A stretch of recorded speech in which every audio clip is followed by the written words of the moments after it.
అయిపోవాలనుకుంటా, గొప్పవాడిని అయిపోవాలి, గొప్పదాన్ని అయిపోవాలి, నేను ఎలా ఉండాలి అలా ఉండాలి, నేను ఇంత సంపాదించాలి అంత సంపాదించాలి, నేను ఎంత ఉద్యోగం నేను చేయాలి అనే అనేకమైన ఆలోచనలు మనం కలిగి ఉంటానే ప్రభు అంటున్నాడు, నాకు వేరుగా మీరు ఉన్నట్లయితే ఏమీ చేయలేరు.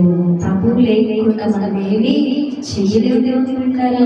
యోబు ప్రభువును కలిగి ఉన్నాడు కాబట్టి యోబు ఎన్ని కష్టాలు వచ్చినా కూడా ఎక్కడ తన విశ్వాసము పోలేదు, ఎక్కడ కూడా ఆయన విశ్వాసాన్ని కోల్పోలేదు, ఎక్కడ కూడా ప్రభువుని దూషించలేదు, ఎక్కడ కూడా ఏంటి ప్రభు నాకు ఇలా చేసేవని కూడా అనలేదు. ఎందుకంటే యేసయ్యతో ఉన్నాడు. హల్లెలూయా, హల్లెలూయా. యేసయ్యతో ఉన్నాడు కాబట్టి అంత కష్టంలో కూడా ఏమంటా ఉన్నాడంటే నా ప్రభువు ఉన్నాడు కాబట్టి నాకు చాలా, నా ప్రభుత్వనే ఉన్నాను కాబట్టి నా ప్రభు నాకు ఏదైనా చేస్తాడో, శ్రమైన కష్టమైన నా ప్రభుత్వనే నేను కొనసాగుతున్నాను.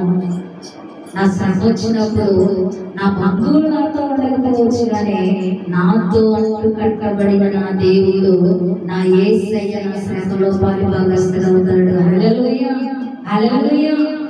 మన బాధలో పాలుభాగస్తుడైన యేసయ్యను విడిచిపెట్టి మనం ఏదో సాధించడానికి ఏదో చేయడానికి మన ప్రభువును విడిచిపెడితే అది మనకి ఆశీర్వాదము కాదు.